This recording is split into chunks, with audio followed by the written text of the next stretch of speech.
And I am Miss Renee, and I am the founder of Voices, Victims of Injustice in the Court, Empowered to Speak.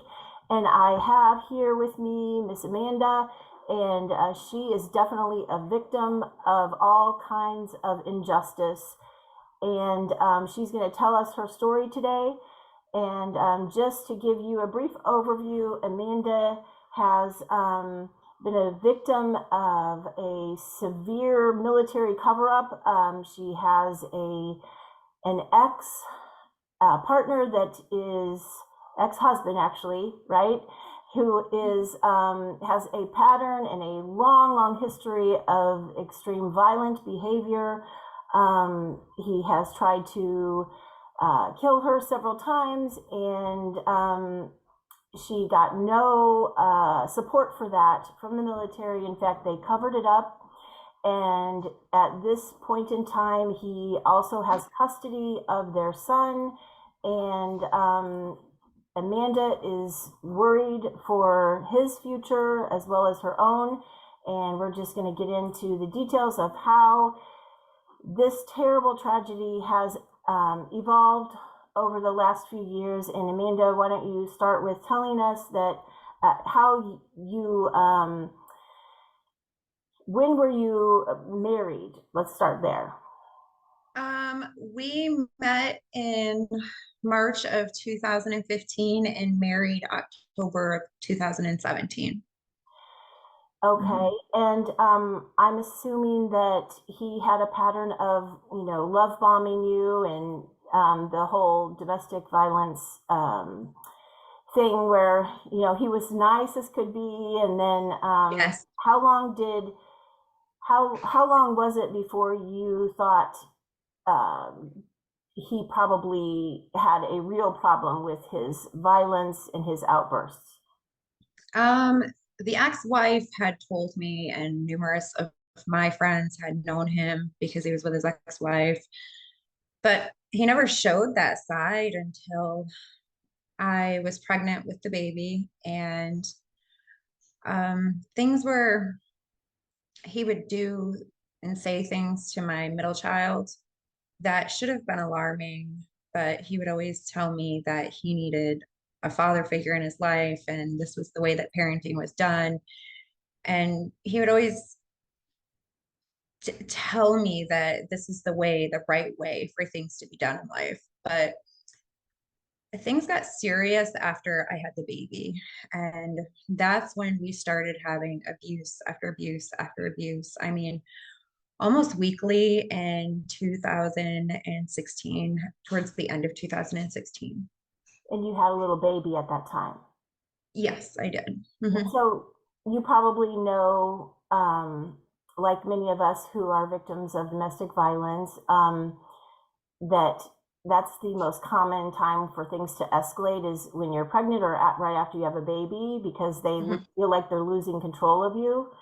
And so that's probably that's typical, and it was probably very frightening. You're in a vulnerable position having a little baby, and what are you going to do? And then you all are stationed with the military. And tell us where you were stationed. We were stationed in 29 Palms, California. It's one of the biggest training bases in the United States. So his pattern of violence continued to get worse and worse. And at what point did you start to reach out to people for support, and who did you reach out to? October, November, and December of 2016, things started to take a turn for the worst. His command would, well, he had civilian commands. He did have a gunnery sergeant. His girlfriend at the time was my boss, and they would get called at 2 or 3 in the morning sometimes to come to my house and help. His command, he had a civilian boss, and his name was. He would come to our house, and there was no help. He basically just told me if I had turned him in, I would lose my kids and lose my benefits. We were not married at the time, but there was a lot on the line when I was just getting back into the States and working and having a baby, and then also having his three children put on my plate as well on top of my three. So it was a lot, and I just didn't get any help. They would come and take him from the house and take him to their house and drink with him and then send him home while he was intoxicated. And then it escalated. Issues escalated further when he was intoxicated. Um, Military police came, civilian police would come. And in 2016, December of 2016, that was the first time that things had gotten so far out of hand. I was petrified. I was scared to death at that point. So when you reached out to anybody in the military base, they would come and smooth things over and just want to brush it under the table, and they did not get any help for you. In fact, they encouraged you to not make any further reports. Is that right? Yes, him himself too. When CPS was called on him, he would talk to the kids and I, and basically we had to say what he wanted us to say. And he would tell me that because I was a civilian and not active duty, I didn't have to speak to anybody for investigations. And that's what he would tell me. Don't speak to them. You're going to ruin me. You're going to, get the kids taken or something like that along those lines, he would say to me. Um, I think that if I had not listened to him, things would be different. But I think I was scared. I was really scared at the time that nobody wants to lose their children or their Right. home. So you got the impression, both from the way that he spoke to you and the way that they backed him up in the military, that if you were to make any reports against him outside of the military base, that you would lose your kids. Yes, yes. And just explain to our audience, why does that happen? Does that sort of thing happen? The military does a lot of covering up for their active duty members. It's their job to protect their own. Family doesn't come first in the military. Any branch of the military, family never comes first. So if the police came and we lived on a base, they would put a 48-hour, 72-hour restraining order on him, no communication, no nothing. And usually it was who would come pick him up from the house if he was intoxicated, and he would take him to his house and he would drink. And then he would download an app to call me and threaten me while he was there intoxicated. So do you feel like on some level, because you did call the police a couple times, the actual police, right? And I do you feel did, like or do you feel like they colluded with the military in terms of not acting as aggressively as they should have to protect you? um, to an extent, yes. But when an investigation is launched on a military installation, it actually gets handed down to the command that Marine falls under.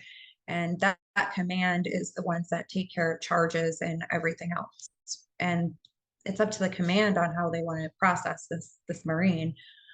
So the military police can only do so much, and then it goes down to the command. And once the command gets that notification, they get to choose what the outcome is going to be. Okay. So that would make it very easy for them to cover up anything, really. Yes. Mm-hmm. Okay, so at any point in time did it go further than that to into the family court system at all in California? Um, June 25th of 2021, civilian police were called. There was a 911 call, and um,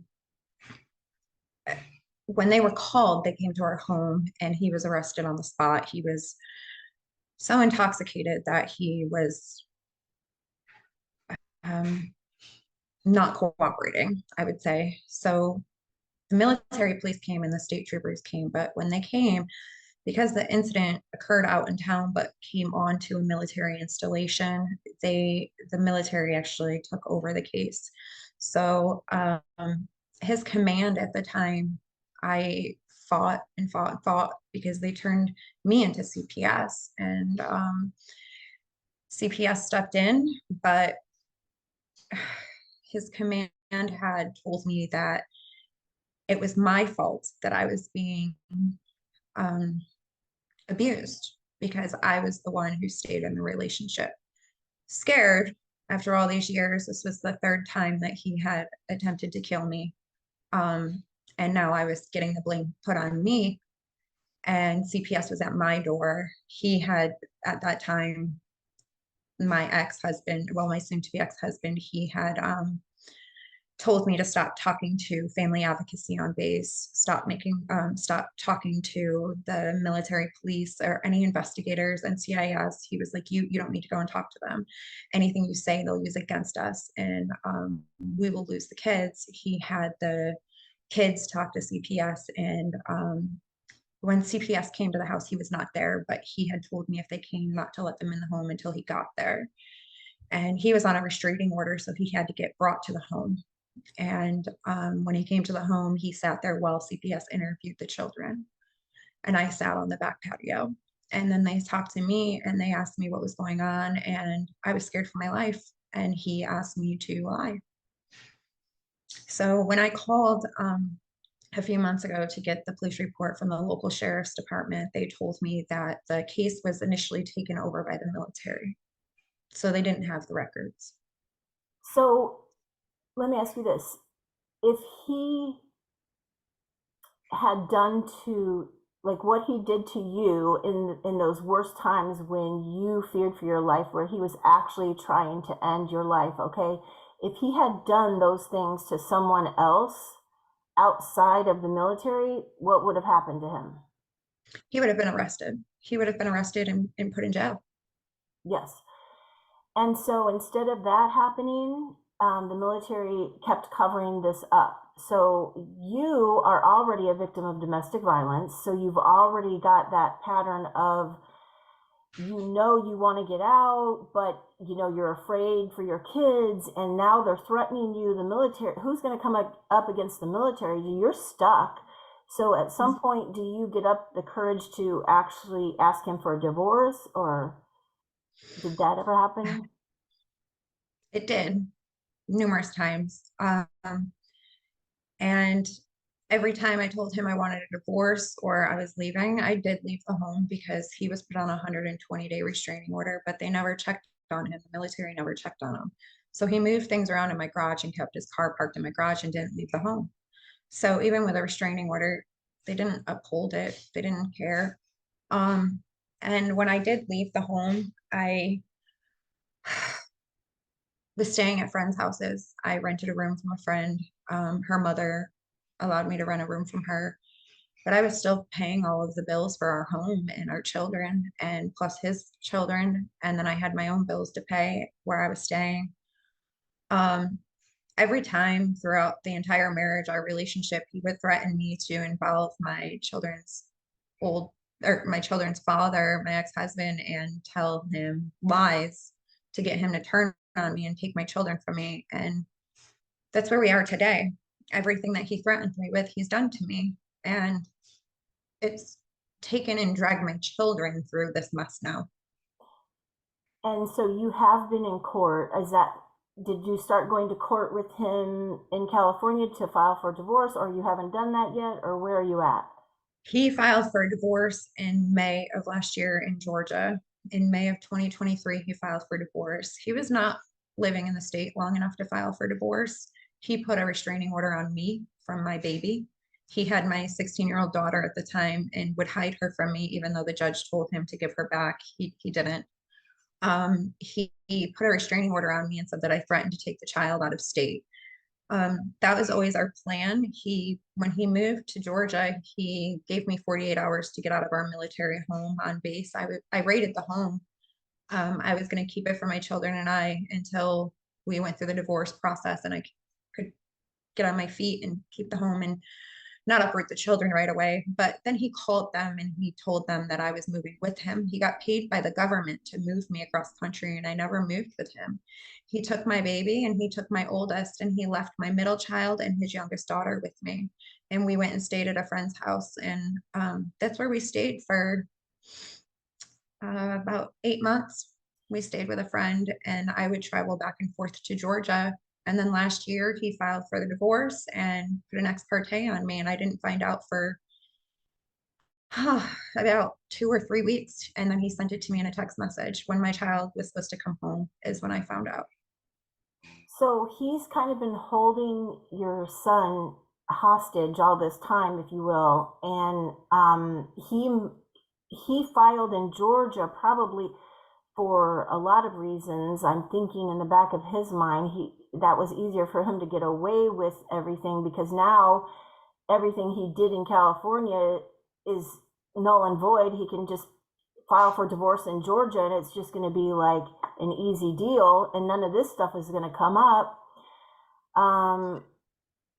That's pretty typical. Everything that he's did to you is pretty typical of narcissistic behavior. I mean, he sounds like he's about I don't know, is he sociopathic, or is it, how bad is it? It's bad. I'm not the first spouse to go through this with him. Um, the other spouse had a lot of mental health issues through their divorce because of him. Uh-huh. Since divorcing him, her mental health is in a better place. Yeah. But this is numerous years going back of domestic violence in the Marine Corps, and not charging him, not holding him accountable for his actions. And when I met him after he did file for the divorce, the military had a meeting set up for us at the family advocacy program, and two military police officers and two family advocate employees were in there, and he openly admitted to doing perjury to keep my child from me. And I asked him why. I was crying. I was just like, why would you do this to me? Why? And he looked right at me, down in the eyes, and he said, I did this so you could not take your son from me. And the two PMO officers wrote a statement and signed it, and they wanted to press charges. But when it got to pressing the charges, the command wouldn't do anything. They said he did it out in town. There's nothing they could do about it because he admitted to it on a military installation. So He admitted to I've been, trying, he, and then you had witnesses on a couple of the occasions when he really was going to kill you, and can you talk about one of those? Can you describe like just what weapon did he use, or 10 days after we were married is one of the worst cases we had. Um, he that was when we had witnesses. We had a girls' night planned, and the guys were staying at my house to stay with the kids and hang out and be together. And he ended up leaving and following us girls, and I didn't know it. The place was so packed with people that you couldn't move in there, and we were trying to go from one end to the other end. So I tapped somebody on the shoulder and I said, excuse me. And he had seen that, and I didn't know he was in there, and he started losing it, and I just seen him from my peripheral vision. And then things went nasty. I ended up looking at the girls and I said, I'm leaving. And I left in the car with him. He started calling me vulgar names, a whore, a slut, everything. And then doing like 100 down the highway, telling me that he would wreck his car, telling me that he was getting our marriage annulled. I was a whore, I was a slut. Got me to the house, and I sat down in one of those foldable lawn chairs in the garage, and the guys came out, and then the wives all pulled back up, and I was sitting there, and I just, I didn't say anything. I said, if we just be quiet and not talk about it, it'll go away. Then he came out of the house and he got in my face and he flipped my chair backwards, and I smashed my head on the concrete and smashed my elbows off the concrete. My head bounced off the concrete a few times and then hit me in the face. And then he kept screaming at me. He's getting our marriage annulled. I was a slut. I was this, I was that. And then I was begging him to just stop, begging him to stop. And everybody was like, stop, stop, stop. He went into the house and he pulled out a knife and he was going to kill me. And So these my were just, girlfriend, that would be, you were just with your girlfriends. mhm, Yeah, so there wasn't another man there. no, No. no. And my girlfriend, she's retired military. She stood in front of me and she said, if you're going to fight her, you're going to fight somebody your own size. And I had his parents on the phone at the time. I called them to try and get him to calm down. And he was just in there crying and just being erratic. And then things never got better. And then in 2021, June is when he beat me so bad in the car. 911 was on the call. My friend had called 911 and he didn't know it. And he told me he was going to take me home and kill me. And that is in the military police report and in his conviction paperwork. It is in there. He never got That, anything. He did never that got go to charged. criminal, that stayed in the military, or did that go to actual criminal court? It stayed in the military and was hidden. Okay, it was covered up as well. So, so are you all, is your divorce final yet, or? No, no. They denied me hearing after hearing after hearing to show the evidence of domestic violence and child abuse. Because he has picked our children up by their throat, the two boys. Even when the baby was like 1.5, 2, he would pick him up by his throat, put him up against the wall. He would pull my middle child out of his bed by his hair. He's pulled his own daughters out of their bedroom by their hair and threw Mhm. them up against a sliding glass door. Um, Doherty County has denied me a hearing, and now we are going into our final hearing on February 22nd, where they plan to give him sole custody of my child. Yes. So Mhm. that is pretty typical of how I always call them the psychopath. I'm sorry if that offends anybody, but um, everybody has a psychopath in their story. And yours did something that a lot of the most of them do, in that he flipped everything on you and filed a restraining order and said you're the bad guy. And He that's how was he was able to get the upper hand too, in addition to the fact that the military was siding with him. So now he's in Georgia, and they denied you due process for your divorce. They he denied was on that. he was on probation in the state of Arizona when he put a restraining order on me. He was on probation for domestic violence on my son and I. So he is really this extremely violent person, and violent people don't just beat on one of their kids or beat on just their wife and leave their kids alone. They are violent to everyone in their household, and because it's about control, and he wants control over all of you, and he probably doesn't really know how to love your son. He just wants to keep him from you. Mhm. And so that is pretty typical of how they operate. And now, but the problem is two things. You've got the military that really set him up for, hey, you can get away with whatever you want. You Mhm. can, whatever you want to do to your wife, we'll cover it up. So His exact words is he's untouchable. yes, now Mhm. he's moved himself to Arizona. Well, he was stationed in not Arizona, Georgia, and they're saying they don't even want to. They're just going to give him custody, and Mhm. because he has manipulated the family court system there too. Mhm. His And attorney is CPS's only attorney in that area.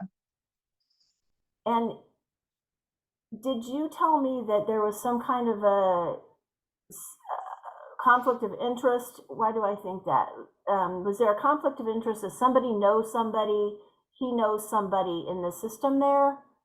His attorney that he hired is CPS's only attorney there.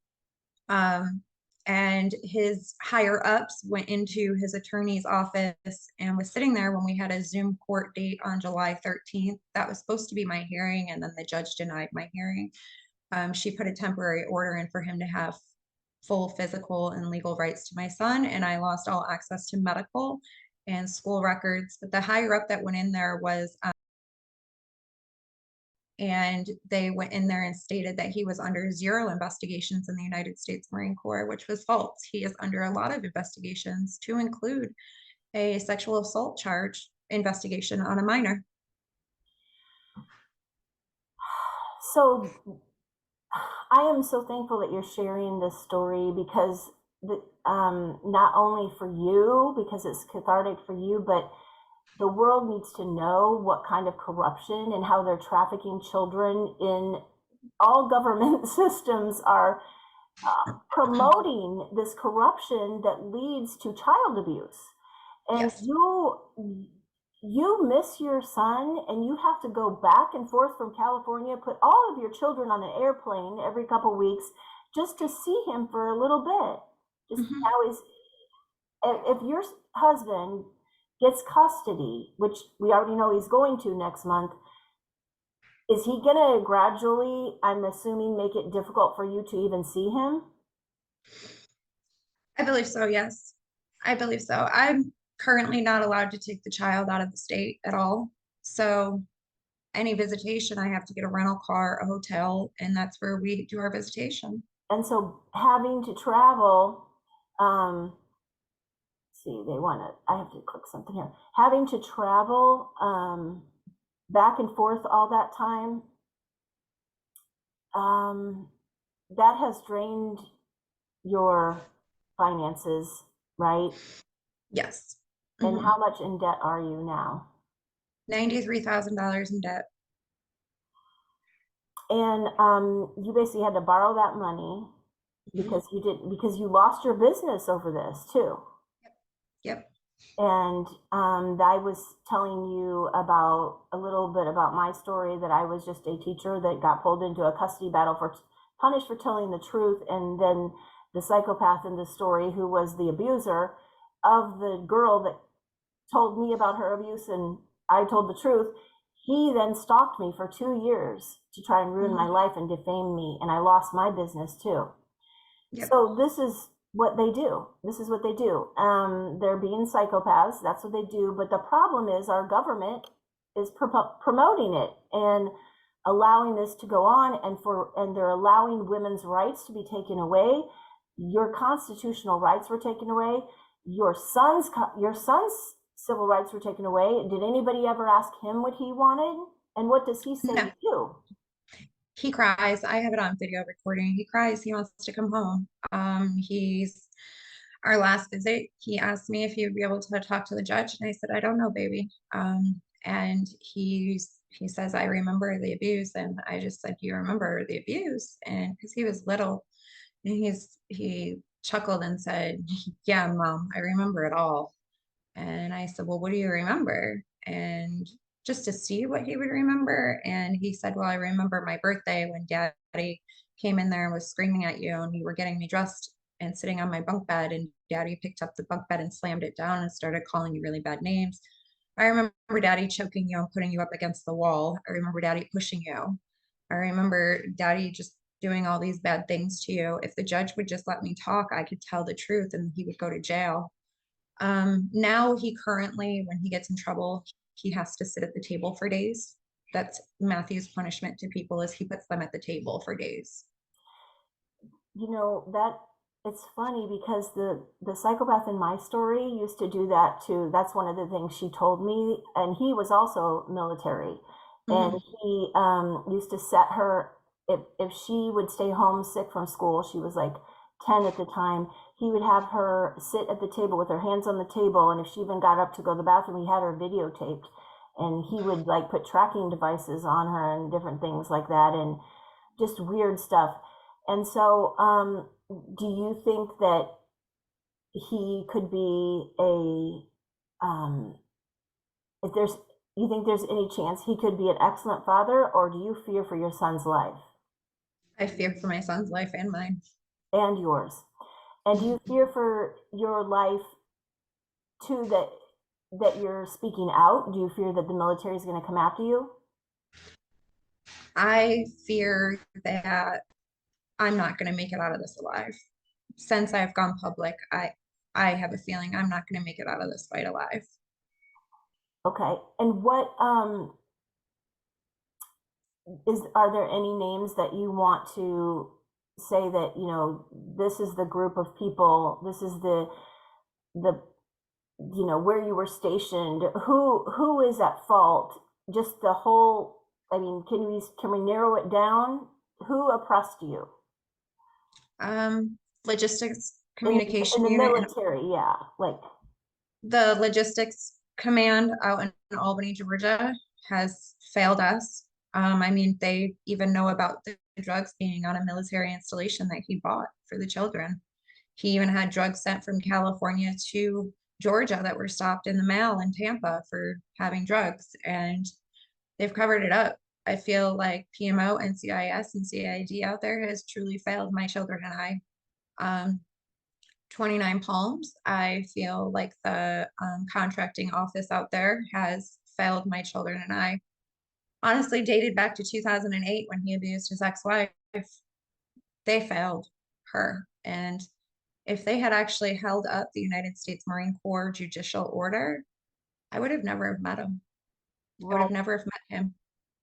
So he has a long, long history of violence, and I'm assuming that if we really um, investigated, we'd find many women like you who have been abused, and the military covers it up. So this is systemic abuse.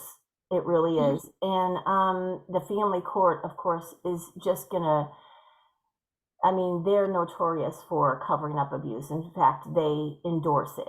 Mhm. So you've got like the worst of both worlds here, and I want you to know that we are going to do our very best to get this word out there, and we're just going to be praying that this um, the information that we put out gets out to the right people at the right time, and we'll just continue to pray over this video and that it just goes as far as it can. And we really want for justice for you, because really he needed to be put in jail a long time ago because he committed a crime. And you know he can't get away with that. If you're in the military, you just can't go around trying to kill civilians. I just, Mhm. that's not, I mean, um, In Doherty County, I have it on a recording where they told me that the courthouse, the law office there had told me that it is the conviction paperwork that I have from a military installation is no good because it happened on a military installation. Just because he abused my children and I on a military installation in the state of California and then in a civilian world in Arizona, it doesn't matter because it happened on a base. Anybody can go on base and kill somebody and it won't affect them in the civilian world. Those were their words. okay. And so we've got a lot of concerns here, but your main concern in this moment is that you are afraid for your son, and we need to pray that he can get back into your care. Yes. That's the main priority right now. And and if really the guy needs to go to jail. So Yes. he just needs to go. And so hopefully we can get you some help. I can't help Thank you, you. but I can spread the word, and somebody out there can help you. And keep speaking up, because you're not only helping yourself, but you're helping like thousands of other women. And Mhm. and just in the family court movement, I can say hundreds of thousands of women across the whole world. It's a worldwide epidemic. The corruption, the systemic trafficking of children. It really is. So, thank you so much for letting me tell your story and help everybody that's going through the same thing. And God bless you. And just call me anytime, and if you need to tell me any more information, and I will keep sharing pieces of your story on my TikTok page, and anytime I can. And why did you reach out to me in the first place, really quick, before we go? Because it's gotten to a point now where I'm gonna lose a child because the military did not uphold their own orders. Um, I'm fighting. I will give everything I can to get my story out and be heard so that the right people hear it and justice is served. So you're just going to Um, tell everybody that you can. yeah. I'm so Yeah, glad. Okay, well, thanks so much, Amanda, and we'll keep following. Maybe we'll have another interview sometime. We'll keep following your story and keep us posted. Good luck. I will. Thank you. Okay, bye bye. Bye.